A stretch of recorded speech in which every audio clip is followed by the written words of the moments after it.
The 12 Days of Christmas.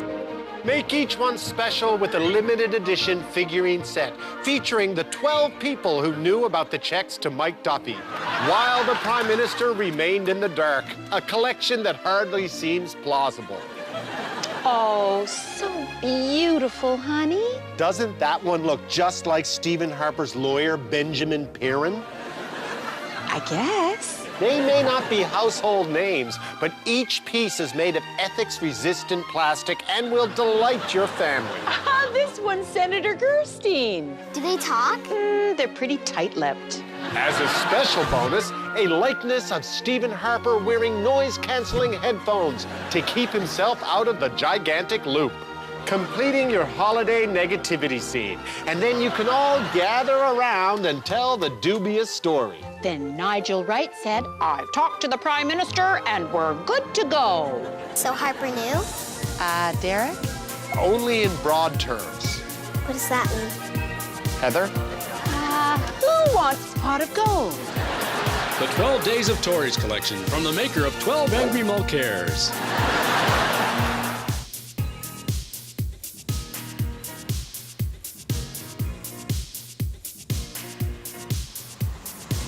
And a Merry Christmas to you. I'm Darren Howard. And I'm Robert Nisbet. You're tuned into Video Radio with Radio Free Canada, working class news for the real person who's tired of putting up with the propaganda.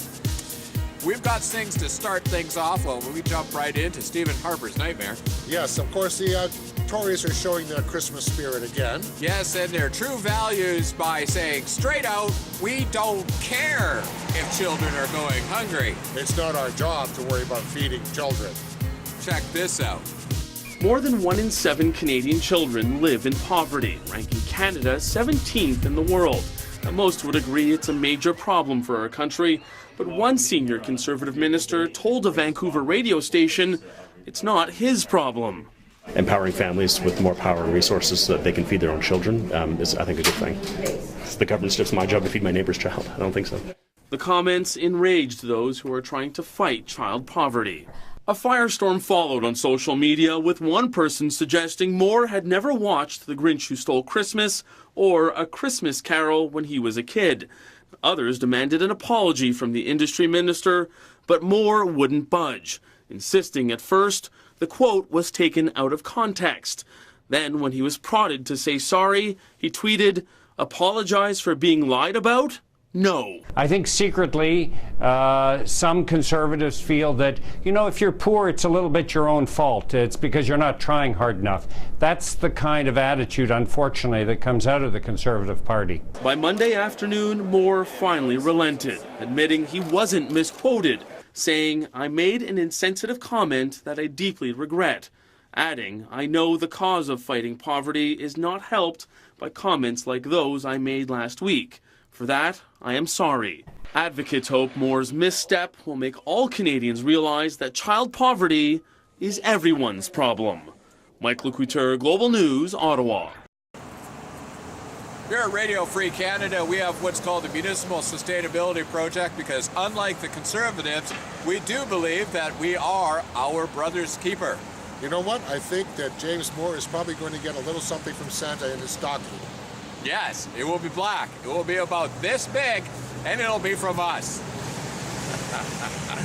Okay, look, the fact is that they have $79 billion for weapons and prisons that we don't need, and they're hacking away at $14 billion for our health care and totally ignoring the homeless and child poverty.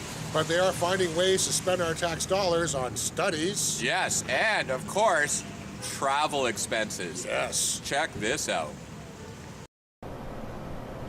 There's lots of problems with Canada's cell phone industry. Lack of competition, high roaming rates. So, not surprisingly, a couple of years ago, a Senate committee decided to study the wireless sector.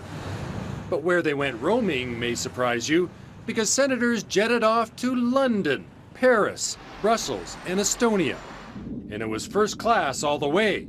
The Senate budgeting $10,000 a seat to fly a dozen senators business class to Brussels and Estonia. The flight to London and Paris, $8,000 apiece. The Senate budgeted more than $400,000 for this trip, But the final bill was lower, about $163,000. We asked for a list of who went and their detailed expenses, but the Senate says it can't give us that information.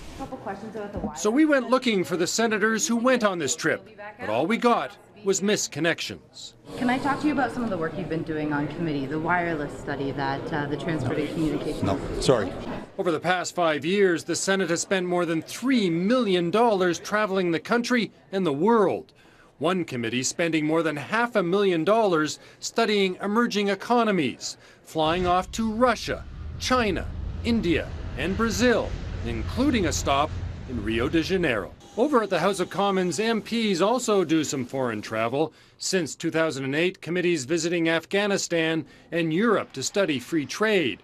But there's a big difference, says an NDP critic. We're seeing more and more travel where the House comes back to us and say, no, you might want to go to meet with your European counterparts, do it by video conference.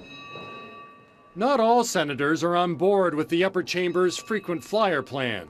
One senator who didn't want to be identified told Global News some of these trips are a bit farcical. Jean Perbeau, Global News, Ottawa.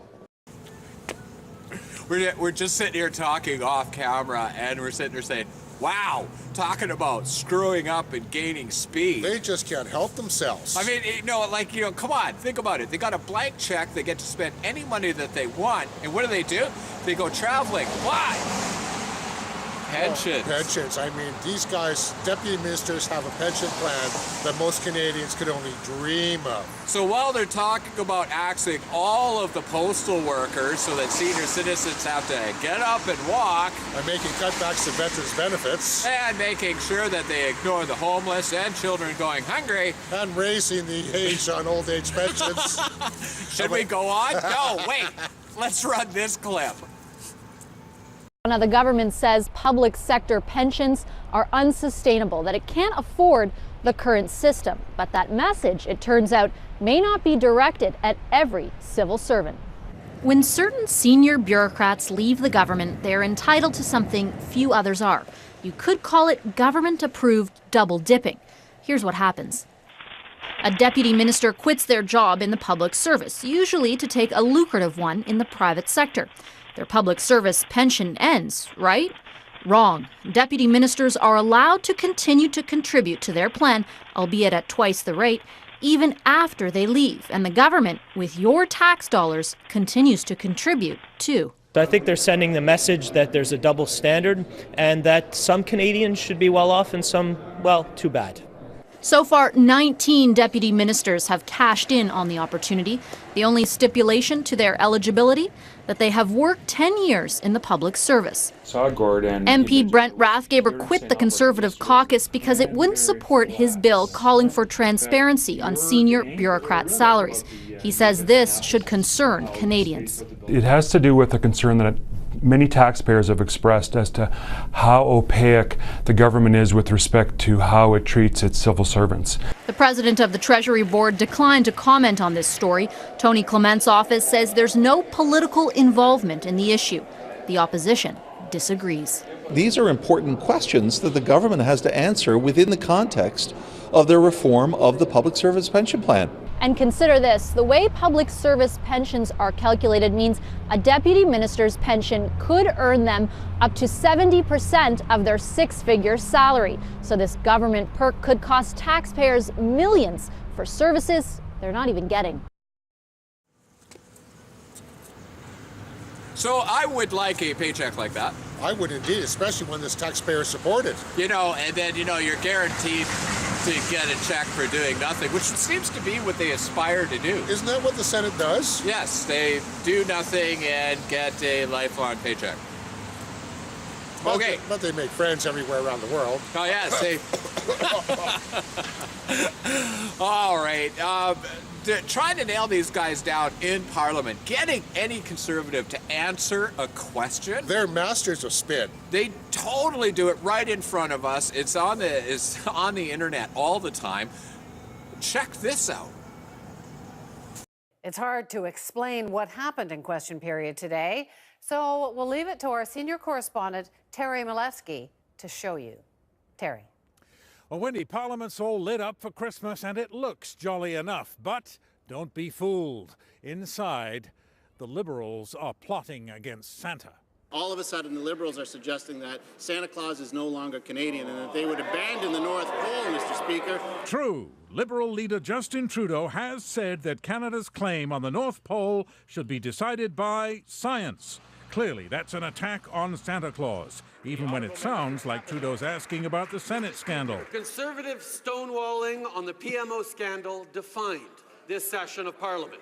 Nonsensical answers in question period. Now, Trudeau is not the only one going on about that scandal. The NDP does it all the time. But today, one Liberal did it in rhyme.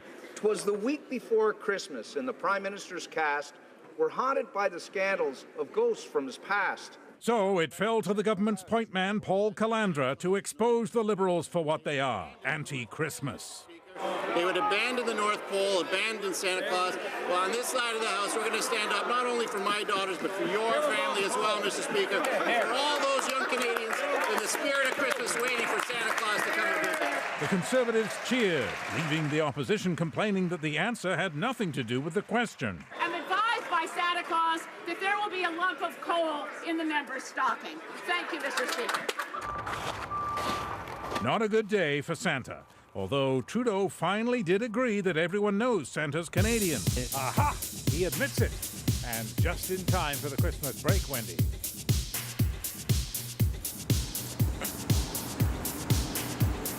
You know, they might as well hand the next election to Justin Trudeau. Yeah, you know. They should just say that. One of the things that we are saying to people, though, is to make sure that you stop saying Harper government and start saying exactly what it is, the Conservatives, okay? And it's nice to see that they're discussing serious subjects like Santa Claus in Parliament. Yeah. Coming up in segment number 2, what do we got? We got all kinds of stuff. Now we're so prepared with our notes right now. Okay. We're talking about data spying for the NSA. The Privacy Commissioner, okay?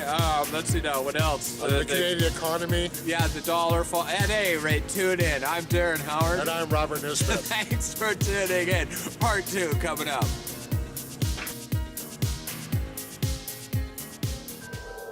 'Twas the night before Christmas, and all through the house, not a creature was stirring. All the creatures were out. The house was prorogued, so no work could be done. All the creatures were slacking, all except one. He stayed in his office from dawn until dusk, brewing and stewing, absorbed in his musk. He's cooking up schemes to help out his pals, leaving nothing but crumbs for the boys and the gals. Yet nobody knows this man is the reason they tighten their belts every holiday season. With part-time jobs paying minimum wages, they haven't been able to buy things in ages. Only a few have a clue about Stephen. The rest carry on with their hoeing and heaving. Meanwhile, the rich are taking it easy. Tax breaks, bonuses, deals that are sleazy.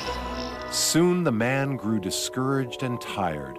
If people find out, I fear I'll be fired. I need something good that will help me unwind, said the man as he scratched his big old behind. He called up his friend who he used to take fishing. Hey buddy, I have a scratch that needs itching. He hung up and waited some more. Soon after, his friend stumbled through the front door. He huffed and he puffed and he lit up his pipe. Here, squealed his friend. This'll make things all right. Instantly, things were exciting and clear. To hell with the people, let's go get some beer. Good idea. And what about ice cream cones? I have more than enough to eat back at home. No longer were they very sad or afraid. Who cares what we do, as long as we're paid? The pair then returned to their powder collection. Merry Christmas to all. See you fools next election.